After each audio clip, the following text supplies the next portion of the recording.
अगर हम अमेरिका को इंडिया में दूध बेचना अलाउ कर दें। तो एसबीआई की एक रिपोर्ट के हिसाब से अमेरिकन कंपनी सिर्फ 32 रुपए पर लीटर में ही दूध बेचने की कैपेबिलिटीज रखती हैं। सारा पॉइंट ये है कि ये कभी समाधान था ही नहीं कि अमेरिका नाराज हुआ तो चाइना में घुस जाओ, चाइना नाराज हुआ तो अमेरिका में घुस जाओ। ट्रंप ने बोला कि इंडिया रशिया से ऑयल खरीद के रशिया को पैसे देकर और ज्यादा मजबूत बना रहा है और इनडायरेक्टली रशिया यूक्रेन वॉर में रशिया को जिताने के लिए फंड कर रहा है। साथ ही इस H1B वीजा के नए रूल की वजह से छोटी छोटी अमेरिकन कंपनीज और स्टार्टअप्स के लिए इंडियन एम्प्लॉइज को अफोर्ड करना अब बहुत ज्यादा मुश्किल हो जाएगा कि दुनिया के AI रिवॉल्यूशन का हिस्सा अगर हम नहीं बन पाएंगे तो आत्मनिर्भर भारत और विश्व गुरु जैसी बातें सिर्फ और सिर्फ कागज पर रह जाएंगी। जाकर चेक कर लेना, आंसर मैं पहले ही बता देता हूं। ये एक बहुत छोटा सा रीजन है टैरिफ लगाने का, असल रीजन कुछ और ही है। लेकिन हर बार की तरह शुरू से शुरू करते हैं। देखो, इस टैरिफ के गेम में मेनली 4 चीजें शामिल हैं। इंडिया से एक्सपोर्ट करने वाली कंपनी ए, अमेरिका में इंपोर्ट करने वाली कंपनी बी, अमेरिका की पॉपुलेशन जो माल खरीदेगी और अमेरिका की सरकार यानी कि डोनाल्ड ट्रंप की सरकार जो टैक्स वसूलेगी। अब ध्यान से समझना कि जैसे ही ट्रंप ये अनाउंसमेंट करता है कि हम इंडिया पे 50% टैरिफ इंपोज कर रहे हैं, तो इसका मतलब ये होता है कि मान लो कि ये शर्ट बनाने वाली इंडियन कंपनी ट्रंप के अनाउंसमेंट से पहले अपनी शर्ट अमेरिका में 100 रुपए में बेचती थी। अमेरिका ने अगर 50% टैरिफ इंडिया पे लगा दिया तो उसका मतलब है कि अमेरिका की सरकार अब इस इंपोर्ट करने वाली कंपनी बी से एक्स्ट्रा 50 रुपए के टैक्सेस लेगी बिकने वाली हर शर्ट पे। अब ये बी कंपनी ट्रंप सरकार को पैसा अपनी जेब से क्यों दे भाई? तो ये कंपनी उस 50 रुपए का बोझ उठाकर अमेरिका की पॉपुलेशन पे डाल देगी और कुछ इस तरीके से अमेरिका की पॉपुलेशन के लिए इंडिया का सामान महंगा हो जाएगा। या फिर कुछ रेयर केसेस में कंपनीज थोड़ा बोझ खुद उठाती हैं, थोड़ा अमेरिका की पॉपुलेशन को उठाने के लिए बोलेंगी और थोड़ा एक्सपोर्टर पे भी दबाव बनाएंगी। 100 बात की एक बात ये हुई कि इंडिया से खरीदी जाने वाली जो शर्ट एक अमेरिकन को 100 रुपए की पड़ती थी, अब वो 150 रुपए की पड़ रही है। अब जब माल की क्वालिटी सेम है और सिर्फ रुपए उस शर्ट पे बढ़ गए हैं, तो अमेरिका की पॉपुलेशन इस शर्ट को खरीदने में कम इंटरेस्ट दिखाएगी और अपने खुद के ही देश की किसी और कंपनी से सस्ते में शर्ट खरीदना चाहेगी। और जब इंडियन कंपनी ए की शर्ट्स बिकना बहुत कम हो जाएंगी, तो ऑब्वियसली इंडिया को एज अ कंट्री फाइनेंशियल नुकसान होने लगेगा, क्योंकि अब वो कंपनी अमेरिका से बहुत कम पैसे कमा के देश में ला पा रही है। अब यहाँ 2 बातें हैं। एक तो आपको यह समझ आ गया कि टैरिफ एग्जैक्टली कहते किसे हैं, साथ ही आपको यह भी समझ आ जाना चाहिए कि अमेरिका इंडिया पे या चाइना अमेरिका पे या फिर कोई भी एक देश दूसरे देश पर टैरिफ लगाता ही क्यों है। एग्जैक्ट रीजन टैरिफ इंपोज करने का होता क्या है? तो मेनली टैरिफ इंपोज करने के 3 रीजंस होते हैं। सबसे पहला रीजन है प्रोटेक्शन। अभी शर्ट वाले एग्जांपल से ही देखा ना आपने कि विदेशी माल को अगर महंगा कर दिया जाए तो लोग सेम क्वालिटी का माल सस्ते में खरीदने के लिए खुद के देश की कंपनीज की तरफ मुड़ने लग जाते हैं। तो अपनी डोमेस्टिक इंडस्ट्रीज को फॉरेन कंट्रीज के चीप माल से बचाने के लिए टैरिफ लगाया जा सकता है। दूसरा रीजन है रेवेन्यू। टैरिफ एक प्रकार का टैक्स ही तो है, इंपोर्ट टैक्स। और ये बात तुम अच्छे से जानते ही हो कि टैक्स सरकार के लिए कमाई का जरिया होता है ताकि देश चल सके। तो टैरिफ किसी भी देश की सरकार की ओवरऑल कमाई को बढ़ाने के लिए भी लगाया जा सकता है। और तीसरा और इंपॉर्टेंट रीजन है पनिशमेंट। और ये तीसरा वाला रीजन ही मेन रीजन बताया गया था ट्रंप सरकार के द्वारा, जब पिछले महीने अगस्त में ट्रंप ने इंडिया पे पहले तो 25% का टैरिफ इंपोज कर दिया और उसके बाद फिर से 27 अगस्त को 25% का एडिशनल टैरिफ और इंपोज कर दिया, यानी कि टोटल 50% टैरिफ फिलहाल अमेरिका ने इंडिया पे थोप रखा है। ट्रंप ने जब इंडिया पे टैरिफ इंपोज किए तो मेनली 2 कारण बताए थे, जिसमें से एक कारण पनिशमेंट वाले एंगल से था। सबसे पहला कारण तो ट्रंप ने यह दिया कि बिजनेस कर करके इंडिया जो अमेरिका से फायदा उठा पा रहा है, वो फायदा अमेरिका इन रिटर्न इंडिया से नहीं उठा पाता। और ये बात कुछ हद तक सही भी है, क्योंकि इंडिया का यूएस के साथ साल 2025 में ट्रेड सरप्लस रफली 40 बिलियन यूएस डॉलर्स के आसपास है। ट्रेड सरप्लस को ऐसे समझो कि इंडिया अपना जितने डॉलर्स का माल अमेरिका को एक्सपोर्ट कर रहा है वो ज्यादा है और अमेरिका से जितने डॉलर का माल खुद के देश में इंपोर्ट कर रहा है वो कम है, जो कि किसी भी देश के लिए गुड न्यूज होती है। ये था पहला कारण। अब दूसरा कारण ट्रंप ने इंडिया पे टैरिफ इंपोज करने का ये बताया कि वो इंडिया को पनिश करना चाहता है इस बात के लिए कि इंडिया रशिया से ऑयल खरीदता है। ट्रंप ने बोला कि इंडिया रशिया से ऑयल खरीद के रशिया को पैसे देकर और ज्यादा मजबूत बना रहा है और इनडायरेक्टली रशिया यूक्रेन वॉर में रशिया को जिताने के लिए फंड कर रहा है। लेकिन ट्रंप का ये पनिशमेंट वाला लॉजिक काफी हद तक फालतू सा है। 2 मिनट बाद आप लोगों को भी फालतू सा लगने लगेगा। ध्यान से बस इस रशिया के क्रूड ऑयल एक्सपोर्ट के ग्राफ को देखो। पिछले 2.5 साल का ये क्रूड ऑयल एक्सपोर्ट का ग्राफ साफ साफ बता रहा है कि रशिया से सबसे ज्यादा तेल लेने वाला देश इंडिया नहीं है बल्कि चाइना है। चाइना 47% पे है और इंडिया 38% पे है। अब ट्रंप के लॉजिक के हिसाब से तो चाइना मेन कल्प्रिट हुआ ना। असल में चाइना ज्यादा जिम्मेदार है इस चीज के लिए लिए कि रशिया को पैसे देकर और ज्यादा मजबूत बना रहा है और इनडायरेक्टली रशिया यूक्रेन वॉर में रशिया को जिताने के लिए फंड कर रहा है। तो इस हिसाब से तो सेम रीजन की वजह से चाइना पे भी खतरनाक टैरिफ ठोक देना चाहिए था, पर अमेरिका ने ऐसा नहीं किया क्योंकि रशियन ऑयल इंपोर्ट करना ये एक बहुत छोटा सा रीजन है टैरिफ लगाने का। असल रीजन कुछ और ही है। अगर रशिया से माल खरीद के रशिया को फंड करने वाला रीजन ही मेन रीजन होता तो ऐसे तो फिर अमेरिका को अपने स्ट्रेटेजिक दोस्त यूरोपियन यूनियन पे भी भारी टैरिफ ठोकना चाहिए, क्योंकि उसी सेम 2.5 साल के पीरियड में रशिया से एलएनजी और पाइपलाइन गैस खरीदने वाला लार्जेस्ट बायर है यूरोपियन यूनियन। अगर रशिया से माल खरीद के रशिया को फंड करने वाला लॉजिक ही है इंडिया पे टैरिफ्स लगाने के पीछे, तो इस हिसाब से तो अमेरिका को खुद पे भी टैरिफ्स ठोक देने चाहिए, क्योंकि साल 2024 में अमेरिका ने रशिया से टोटल $3 बिलियन से ज्यादा का माल खरीदा है, जैसे एनरिच्ड यूरेनियम, पैलेडियम और फर्टिलाइजर्स। यहां तक आपको थोड़ा थोड़ा समझ आ रहा होगा कि इंडिया पर टैरिफ्स इंपोज करने की कहानी सिर्फ रशियन क्रूड ऑयल इंपोर्ट तक लिमिटेड नहीं है, उससे कहीं ज्यादा है। रशिया से तेल लेना तो बस एक पॉलिटिकल जस्टिफिकेशन था। तो अगर Russian crude oil import main reason नहीं है टैरिफ लगाने के पीछे, तो एग्जैक्ट रीजन क्या है? एग्जैक्ट रीजन छुपा हुआ है प्राइम मिनिस्टर ऑफ इंडिया की कही गई इस बात में। भारत अपने किसानों के, पशुपालकों के और मछुआरे भाई बहनों के हितों के साथ कभी भी समझौता नहीं करेगा। टैरिफ्स लगने के बाद प्राइम मिनिस्टर ऑफ इंडिया ने यह बोला था कि हम अपने किसानों के हितों के साथ समझौता नहीं करेंगे। रियल मुद्दा यह है कि इंडिया ने अपना एग्रीकल्चरल मार्केट अमेरिका के लिए नहीं खोल रखा है और यूएस इंडिया एग्रीकल्चरल ट्रेड का ये टेंशन साल 2018 से भी पहले से ठीक ठाक रूप से चला आ रहा है। इस एग्रीकल्चरल टेंशन के बारे में बात करने से पहले मैं ये चाहता हूं कि आप लोगों को इस बात का बहुत अच्छे से एहसास हो कि 5th लार्जेस्ट इकोनॉमी होने का मतलब ये बिल्कुल भी नहीं होता है कि इंडिया अब इनफ स्ट्रांग हो चुका है। अपने देश के लोगों और मोस्ट इंपोर्टेंटली भ्रष्ट नेताओं में आज के दिन ये सेंस ऑफ अर्जेंसी डेवलप होना एक्सट्रीमली इंपॉर्टेंट है कि अभी अपना देश international politics, foreign policy, IT tech sector और एआई जैसे फील्ड्स के अंदर बहुत पिछड़ा हुआ है। इंटरनेशनल और जियोपॉलिटिकल मार्केट्स में ये देश की ताकत ही होती है जो ये डिसाइड करती है कि अमेरिका उस देश को धमका पाएगा कि नहीं। भले ही रशियन ऑयल इंपोर्ट करने वाली बात पार्शियली फर्जी हो, लेकिन अमेरिका चाइना के ऊपर इस बात के दम पर टैरिफ्स नहीं ठोक पाया। क्यों? क्योंकि चाइना अपनी औकात पर दिन पे दिन काम कर रहा है। अमेरिका इंडिया को रशियन ऑयल खरीदने की वजह से टारगेट कर रहा है ताकि 2 प्रेशर बना सके, एक तो रशियन वॉर के खिलाफ और दूसरा ये ताकि इंडिया अपना एग्रीकल्चरल मार्केट ओपन करे। लेकिन चाइना को इक्वली धमका सके ये अमेरिका की औकात नहीं, क्योंकि चाइना की इकोनॉमी और ग्लोबल ऑयल मार्केट्स में भारी प्रेजेंस है। मोर इंपोर्टेंटली चाइना ने समय रहते अपने देश में एआई इंफ्रास्ट्रक्चर पर बहुत जम के काम कर लिया है। चाइनीज यूथ को एआई की इंपॉर्टेंस बताना, चाइनीज कंपनीज को एआई इनोवेशन की तरफ मोटिवेट करना, ये सारी चीजें वो लोग समय रहते कर चुके हैं। ये देश की ताकत आर्टिफिशियल इंटेलिजेंस, पॉलिटिक्स और इकोनॉमिक फैक्टर्स का खेल है जो इंडिया और चाइना इन दोनों देशों के लिए अमेरिका की अलग अलग अप्रोच दिखा रहा है। आज के दिन मजबूत भारत बनाने के लिए बहुत ज्यादा जरूरी है कि अपने देश में यंग इंडियंस भी आर्टिफिशियल इंटेलिजेंस से जुड़े हुए कोर्सेज, प्रोग्रामिंग और डेटा साइंस के फील्ड में खुद को हाईली स्किल्ड बनाएं। और ऐसा करने में Scaler.com आपकी सबसे ज्यादा मदद करेगा। स्केलर इंडिया का एक ऑनलाइन टेक एजुकेशन प्लेटफॉर्म है जो आपको डेटा साइंस और सॉफ्टवेयर रोल्स के लिए तैयार करता है। इंस्ट्रक्टर्स के रूप में आपको सिखाने के लिए स्केलर पे मिलेंगे industry experts from top notch companies और उनसे वन-ऑन-वन मेंटरशिप। स्केलर आपको unlimited AI powered mock interviews करने का ऑप्शन देता है जो रियल वर्ल्ड मांग इंटरव्यूज पे ट्रेंड है, और 100+ कैपस्टोन प्रोजेक्ट्स के साथ ये भी सिखाते हैं कि यूट्यूब जैसे बाकी प्लेटफॉर्म्स आखिर काम कैसे करते हैं। मोरओवर स्केलर का एआई पावर रिज्यूमे बिल्डर आपको एक्शनेबल फीडबैक और इनसाइट्स देके आपके रिज्यूमे को और शार्प बनाने में हेल्प करता है। स्केलर आपको प्लेसमेंट असिस्टेंस प्रोवाइड करता है in companies such as Netflix, Flipkart, Amazon and Google. In fact 90% से ज्यादा स्केलर लर्नर्स को बिग टेक कंपनीज में प्लेसमेंट मिल चुका है। सबसे बेस्ट बात यह है कि ईएमआई ऑप्शंस की वजह से सब कुछ इजीली एक्सेसिबल है। लिंक मैंने डिस्क्रिप्शन में डाल दिया है, अभी की अभी जाकर स्केलर की free live master class join करो। खैर, बात करें कि इंडिया ने अपना एग्रीकल्चरल मार्केट अमेरिका के लिए नहीं खोल रखा है, तो इंडिया एक ऐसा देश जिसकी 50% से ज्यादा पॉपुलेशन डायरेक्टली और इनडायरेक्टली एग्रीकल्चर पर डिपेंड करती हो, वो देश एग्रीकल्चर से जुड़े हुए सभी डिसीजंस बहुत सोच समझ के ले, यही सही है। इंडिया अपना एग्रीकल्चर मार्केट पूरा का पूरा अमेरिका के लिए ओपन नहीं करता, क्योंकि हमारा फार्मिंग सेक्टर देश की इकोनॉमी और रोजी रोटी का बैकबोन है। अमेरिका में सरकार बहुत ज्यादा सब्सिडीज देती है अपने फार्मर्स को, चाहे फीड की बात हो, टेक्नोलॉजी की बात हो, इंश्योरेंस की बात हो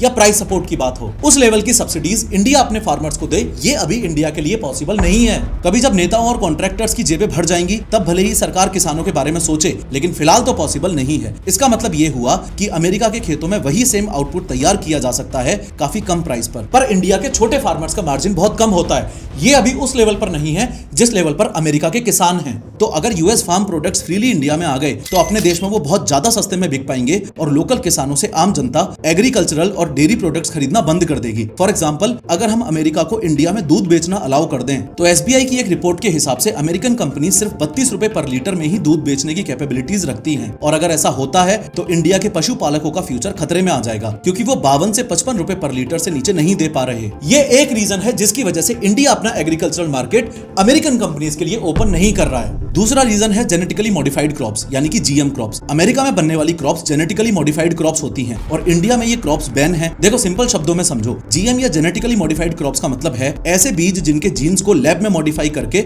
उनको एक्स्ट्रा क्वालिटीज दी जाती हैं, जैसे कि ज्यादा फास्ट ग्रो करना, इंसेक्ट्स से बचना या कम पानी में सर्वाइव करना। साइंटिस्ट लोग एक प्लांट के डीएनए में दूसरे ऑर्गेनिज्म का जीन डाल देते हैं ताकि क्रॉप ज्यादा आउटपुट दे या पेस्टिसाइड कम लगे। अमेरिका के साथ साथ और भी कुछ देश जीएम क्रॉप्स को इसलिए बनाते हैं क्योंकि उनसे फार्मिंग सस्ती होती है, यील्ड ज्यादा मिलता है और पेस्ट का खतरा कम हो जाता है। अब इंडिया में सबसे बड़ा इशू ये है कि जीएम क्रॉप्स का लोगों की हेल्थ और एनवायरनमेंट पर लॉन्ग टर्म इंपैक्ट क्या पड़ेगा, इस बारे में हमें अभी बहुत कम पता है। जेनेटिकली मॉडिफाइड क्रॉप्स के मामले में अपने देश के फार्मर्स और साइंटिस्ट अभी काफी डिवाइडेड हैं। साइंटिस्ट फेवर में हैं और देश के किसान मोस्टली अगेंस्ट में हैं। इंडिया में फ्यूचर में कभी भी अगर जीएम क्रॉप्स को लार्ज स्केल अप्रूवल मिला भी तो सिर्फ तब मिलेगा जब 100% इस बात की श्योरिटी हो जाए कि लोगों के लिए ये सेफ है और किसानों के लिए इकोनॉमिकली घातक साबित नहीं होगी। इंडिया सिर्फ एक ही जीएम क्रॉप का इंपोर्ट देश में अलाउ करता है और वो है कॉटन, जो कि खाने वाली क्रॉप नहीं है। ये बैन सिर्फ अमेरिका के जीएम क्रॉप्स पर नहीं बल्कि सभी कंट्रीज के लिए है, चाहे बीज यूएस का हो, ब्राजील का या कोई और कंट्री का। जब तक इंडिया की जेनेटिक इंजीनियरिंग अप्रेजल कमेटी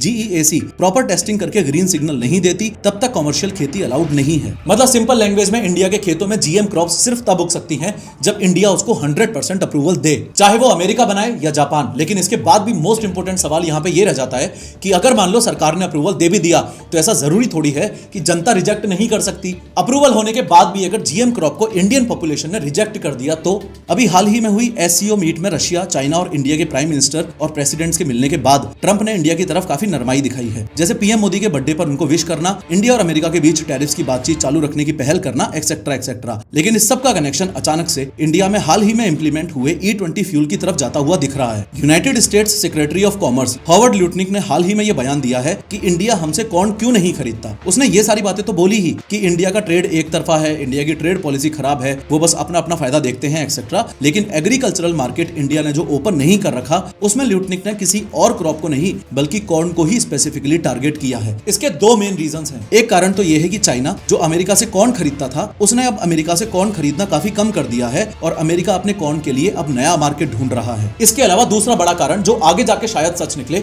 वो ये कि अमेरिका की नजर में ये बात बहुत अच्छे से साफ तौर पे आ चुकी है कि इंडिया बहुत एग्रेसिवली अपने देश के अंदर E20 फ्यूल का इंप्लीमेंटेशन करने जा रहा है। E20 फ्यूल का मतलब है कि भारत के सभी पेट्रोल पंप्स पर प्योर पेट्रोल ना मिलके ऐसा पेट्रोल मिलेगा जिसमें 20% तो इथेनॉल होगा और 80% ही पेट्रोल होगा। अब इथेनॉल बनता है कॉर्न से और आगे आने वाले 2 सालों में इंडिया को कॉर्न की बहुत खतरनाक डिमांड होने वाली है। जैसे ये बात अमेरिका की नजर में आई तो उन्होंने स्पेसिफिकली टारगेट करना शुरू कर दिया इंडिया में कॉर्न को। उन्होंने बोला कि सारी बातें बाद में हैं, सबसे पहले आप हमसे कॉर्न खरीदना शुरू करो। अब इंडिया बेसिकली अमेरिका से कॉर्न इसलिए नहीं खरीद रहा था क्योंकि India already enough corn produce कर लेता है। इनफैक्ट पिछले से पिछले साल तो इंडिया नेट एक्सपोर्टर था कॉर्न का, यानी कि हमारे पास एक्स्ट्रा माल प्रोड्यूस हो गया था, हमने दूसरे देशों को बेचा है वो माल। लेकिन E20 इथेनॉल ब्लेंडेड फ्यूल की वजह से देश में कॉर्न का कंजम्पशन ज्यादा हुआ, जिसकी वजह से सिर्फ पिछले साल ही इंडिया को कॉर्न इंपोर्ट करना पड़ा और वो भी इंडिया ने यूक्रेन और म्यांमार से किया क्योंकि इन दोनों देशों से नॉन जीएम कॉर्न मिल रहा था, यानी ऐसा कॉर्न जो जेनेटिकली मॉडिफाइड नहीं है। पर अमेरिका देता है जेनेटिकली मॉडिफाइड कॉर्न जो कि इंडिया में बैन है। तो ये था आंसर हॉवर्ड ल्यूटनिक के लिए। लेकिन साथ ही साथ अब पॉसिबिलिटी बन रही है कि अमेरिका और इंडिया के बीच जो टैरिफ वॉर खत्म करने के लिए बातचीत चल रही है उसमें यह कंक्लूजन निकाला जाए कि E20 इथेनॉल ब्लेंडेड फ्यूल के लिए जो कॉर्न चाहिए वो हम अमेरिका से ले लेंगे। और अगर ये डिसीजन इंडिया लेता है तो मोदी सरकार का किसानों से किया हुआ वादा फर्जी हो जाएगा, क्योंकि E20 इथेनॉल ब्लेंडेड फ्यूल की वजह से सरकार ने देश के किसानों से जो वादा किया था कि उनका धंधा और ज्यादा बढ़ेगा क्योंकि इथेनॉल बनाने के लिए ज्यादा कॉर्न चाहिएगा, ये वादा पूरी तरह से झुटला जाएगा। सोचा। जो भी हो रहा हो, लेकिन ट्रंप के टैरिफ्स की वजह से इंडिया का झुकाव अब ब्रिक्स की तरफ और ज्यादा देखने को मिल रहा है। ब्रिक्स एक ग्रुप है 5 बड़े डेवलपिंग कंट्रीज का, ब्राजील, रशिया, इंडिया, चाइना और साउथ अफ्रीका। ब्रिक्स बनाने का आइडिया बड़ा ही सिंपल था। ये पांचों इमर्जिंग इकोनॉमीज हैं और इनको मिलकर अपनी आवाज बुलंद करनी चाहिए, ताकि सिर्फ अमेरिका, यूरोप या फिर यूं कह लो कि सिर्फ वेस्ट की मोनोपोली ना रहे ग्लोबल फाइनेंस, ट्रेड और पॉलिटिक्स में। और अब वापस उसका सेकंड वर्जन यानी कि 2.0 शुरू हो चुका है, जो वर्ल्ड वॉर 2 के बाद 1945 से लेकर 1990 के बीच अमेरिका और सोवियत यूनियन के बीच चला। That is cold war. Cold war 2.0 थोड़ा अलग है। पावर डिस्ट्रीब्यूशन होता हुआ दिख रहा है। पावर काफी हद तक वेस्ट से ईस्ट की तरफ शिफ्ट हो रही है। लेकिन यह बात इंडिया भी अच्छे तरीके से जानता है कि अमेरिका को छोड़ के पूरी तरह से ब्रिक्स में घुस जाना समाधान नहीं है। ब्रिक्स अमेरिका पर डिपेंडेंसी खत्म करने के लिए है और अपने ट्रेड ऑप्शंस को डाइवर्सिफाई करने के लिए है, अमेरिका से रिश्ते खत्म करने के लिए नहीं है। जहां तक मेरा मानना है, अगर किसी इंडस्ट्री को ट्रंप से सबसे ज्यादा खतरा है तो वो है इंडिया की आईटी इंडस्ट्री। ट्रंप सरकार के द्वारा हाल ही में लिए गए 2 डिसीजंस ऐसे हैं जैसे ट्रंप इंडिया की आईटी इंडस्ट्री को जानबूझ के डिस्ट्रॉय करने की कोशिश कर रहा है क्या। एक डिसीजन तो है हायर एक्ट 2025 का, जो कि 7 सितंबर को प्रपोज किया गया और अभी ये बिल पास नहीं हुआ। और दूसरा डिसीजन है जो एकदम हाल ही में लिया गया, H1B वीजास पे $1 लाख की फीस इंपोज करने का। हायर एक्ट 2025 का मतलब है halting international relocation of employment act. ये एक यूएस सेनेटर ने प्रपोज किया है। इस एक्ट का मतलब है कि जो भी अमेरिकन कंपनीज अपने देश के बाहर दूसरे देशों में लोगों को काम दे रही हैं, मेनली इंडियन आईटी कंपनीज को, उन पर 25% एक्साइज टैक्स लगेगा। इसका मतलब ये हुआ कि अगर कोई अमेरिकन कंपनी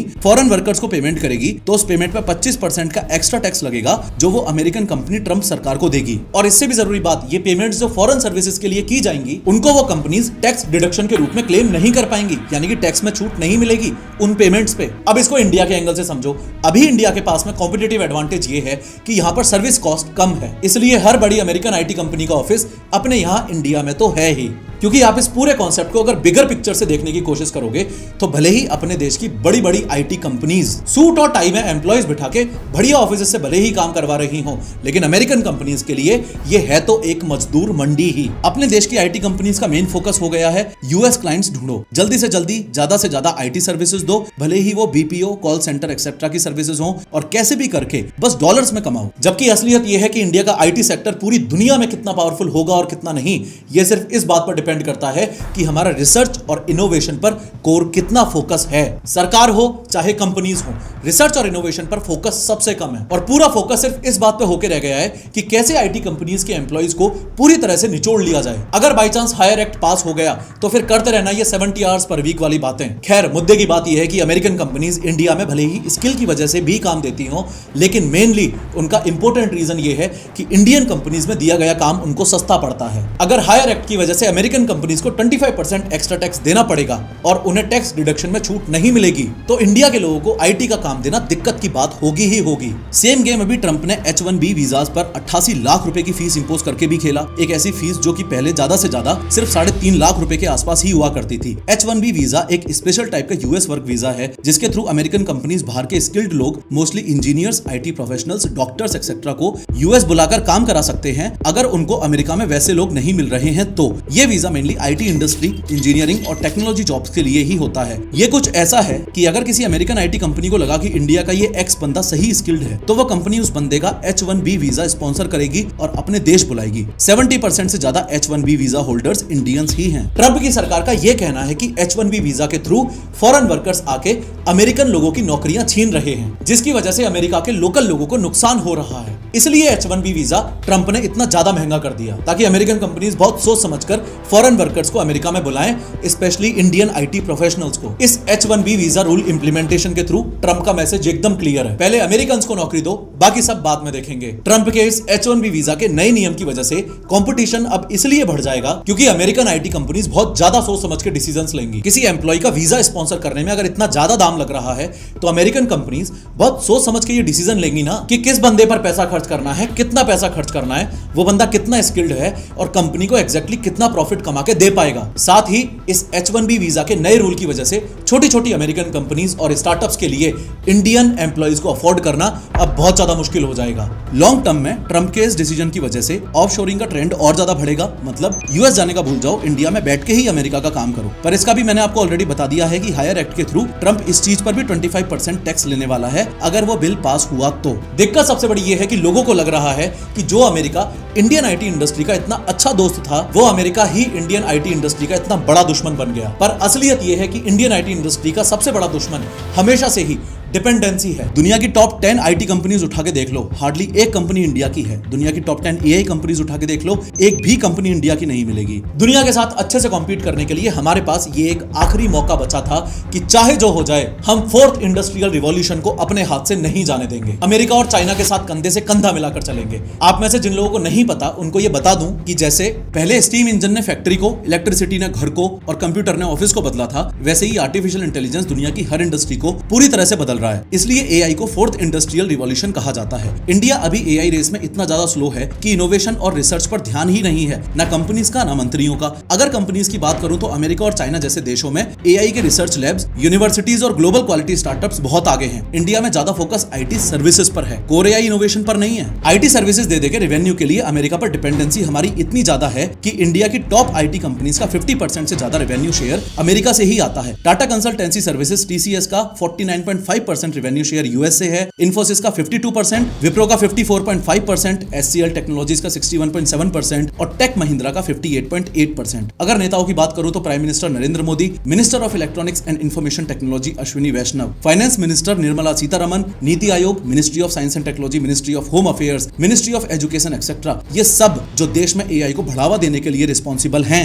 इनकी पास्ट स्पीचेस और प्रेस कॉन्फ्रेंसेस उठा के देखो और ये चेक करो कि कितनी बार इन लोगों ने पिन पॉइंट करते हुए देशवासियों को फोर्थ इंडस्ट्रियल रिवॉल्यूशन या फिर एआई की इंपोर्टेंस बताई है। कितनी बार इन लोगों ने मीडिया के सामने आके इंडियंस को ये वार्निंग दी है कि दुनिया के एआई रिवॉल्यूशन का हिस्सा अगर हम नहीं बन पाएंगे तो आत्मनिर्भर भारत और विश्व गुरु जैसी बातें सिर्फ और सिर्फ कागज पर रह जाएंगी। जाकर चेक कर लेना, आंसर मैं पहले ही बता देता हूं, ना के बराबर। जो सभी देश एआई के फील्ड में आज के टाइम पे लीड कर रहे हैं, वो सभी के सभी देश एआई के रिसर्च और इनोवेशन में बिलियंस ऑफ डॉलर्स का इन्वेस्टमेंट कर रहे हैं। लेकिन यहां अपने देश में सरकार और प्राइवेट कंपनीज दोनों ही एआई के मामले में कछुए की चाल चल रहे हैं। इंडिया में जल्दी से नई टेक्नोलॉजी एक्सपेरिमेंट और लॉन्च करने का कल्चर अभी बहुत कम है। रिस्क लेने के लिए माइंडसेट बहुत ज्यादा कंजर्वेटिव है और स्टार्टअप फंडिंग के पीछे माइंडसेट कंपनी की वैल्यूएशन बढ़ाकर समय पर एग्जिट मारने वाला हो गया है। कंपनी ओनर्स को हर वक्त ये लग रहा है कि कब न्यूज वेबसाइट्स में छपवा दूं कि अब मेरी कंपनी यूनिकॉर्न हो गई है या फिर उसकी वैल्यूएशन $1 मिलियन में हो गई है। जियोपॉलिटिक्स में ना ही तो परमानेंट दुश्मन होता है और ना ही परमानेंट दोस्त। अगर कुछ परमानेंट होता है तो वो होता है बस फायदा।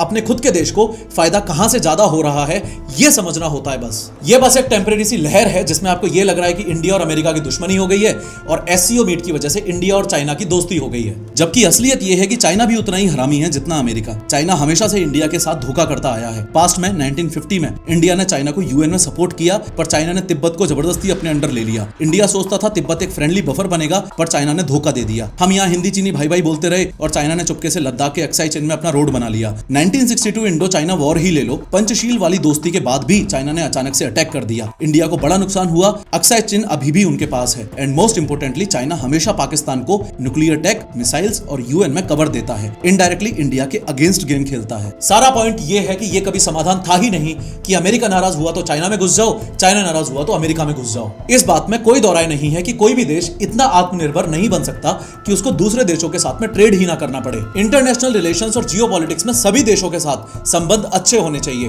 पर हाँ ये बात भी सच है कि कोई भी देश इतना आत्मनिर्भर जरूर बन सकता है कि अमेरिका आपके खिलाफ ऐसे कदम ना उठा पाए जैसे ट्रंप इंडिया के खिलाफ उठा रहा है। अगर इसका कोई ठोस समाधान है तो वो सिर्फ ये कि इंडिया को आत्मनिर्भर बनना पड़ेगा। मैं उस वाले आत्मनिर्भर भारत की बात नहीं कर रहा जो तुम्हें मीडिया में सुनने को मिलता है, क्योंकि उस पर तो अभी बहुत काम करने की जरूरत है, बल्कि मैं उस दमदार वाले आत्मनिर्भर भारत की बात कर रहा हूं जिसके बाद अमेरिका फ्यूचर में इंडिया के खिलाफ कोई भी डिसीजन लेने से पहले 100 बार सोचेगा। देश की हर आईआईटी में कंप्यूटर साइंस लेने वाला टॉप टैलेंट बस अमेरिका जाकर काम करना चाहता है, क्योंकि अमेरिका में अपॉर्चुनिटी और पैसा ही इतना ज्यादा है। समय के साथ हमें अपने देश में वो सेम अपॉर्चुनिटीज और पैसा इन टैलेंट्स को देना पड़ेगा, तब जाके ब्रेन ड्रेन पर टॉन्ट मारते हुए ये जो कहावत बोली जाती है ना कि पढ़ेगा इंडिया तभी तो बढ़ेगा अमेरिका, इस कहावत पर रोक लग पाएगी। देश को एग्रीकल्चर 2.0 की सख्त जरूरत है। किसान को सिर्फ अन्नदाता की तरह देखना बंद करना पड़ेगा और उन्हें टेक और डेटा का किंग बनाना पड़ेगा। जब मेड इन इंडिया से आगे बढ़कर इन्वेंटेड इन इंडिया का टैग लगेगा तब दुनिया हमारे ब्लूप्रिंट्स को कॉपी करना शुरू करेगी। देश को एजुकेटेड और स्किल्ड यूथ की जरूरत है। सिस्टम पूरा इस तरीके से डिजाइन करना पड़ेगा कि हर बंदे के हाथ में स्किल हो, सिर्फ डिग्री नहीं। और सही मायने में यह सब कब संभव होगा? यह सब सिर्फ तब संभव होगा जब देश के लोगों के दिलों में नेताओं के लिए इज्जत होगी। नेता जो बोलेगा लोग वो सुनेंगे, नेता जो बोलेगा लोग वो करेंगे, क्योंकि आम आदमी तो बस एक सिस्टम का पार्ट है। असल में पूरा का पूरा सिस्टम तो मिनिस्ट्रीज के पास है ना। बहुत ताकत है इस देश के लोगों में, बस वो सही तरीके से इस देश के लिए इस्तेमाल नहीं हो पा रही है। अगर ताकत ना होती तो इंडियंस इतनी बड़ी बड़ी पोजीशंस पर बैठकर ग्लोबल टेक जायंट्स को ना चला रहे होते। ट्रंप भी तो सभी देशों के खिलाफ जाकर इतने बड़े बड़े डिसीजंस ले रहा है सिर्फ इसलिए ताकि वो अमेरिका को फिर से मैन्युफैक्चरिंग पावर हाउस बना सके, सिर्फ इसलिए ताकि अमेरिकन ही अमेरिका में ज्यादा से ज्यादा नौकरियां करें, ताकि उस देश की डिपेंडेंसी बाकी देशों पर कम हो सके। तो बस अब इंतजार इस चीज का है कि अपने देश के नेता भी ये धर्म और हिंदू मुस्लिम वाली राजनीति से थोड़ा सा हटके कब रिसर्च, इनोवेशन, आर्टिफिशियल इंटेलिजेंस और इंडिया की दूसरे देशों पर डिपेंडेंसी की बात पॉइंट टू पॉइंट जनता के सामने आके करेंगे। लेकिन एक बात इसमें समझने वाली यह भी है कि अमेरिका के स्ट्रिक्ट वीजा रूल्स की वजह से हमारे देश के यंग लोगों को यहीं पर यानी हमारे ही देश में ज्यादा एक्सपोजर मिलेगा, जिससे उनका करियर और फास्ट ग्रो करेगा। बस जरूरत है अच्छी स्किल्स की, और स्केलर आपको स्किल्स में माहिर कर सकता है। फिर से याद दिला दूं, लिंक मैंने डिस्क्रिप्शन में दे दिया है, अभी जाकर free live master class join करो। खैर, इस वीडियो पे क्लिक करके ध्यान से समझो कि इस देश की सड़कों में बने हुए गड्ढे नहीं, गड्ढों में बनी हुई सड़कें कैसे लोगों की जान ले रही हैं।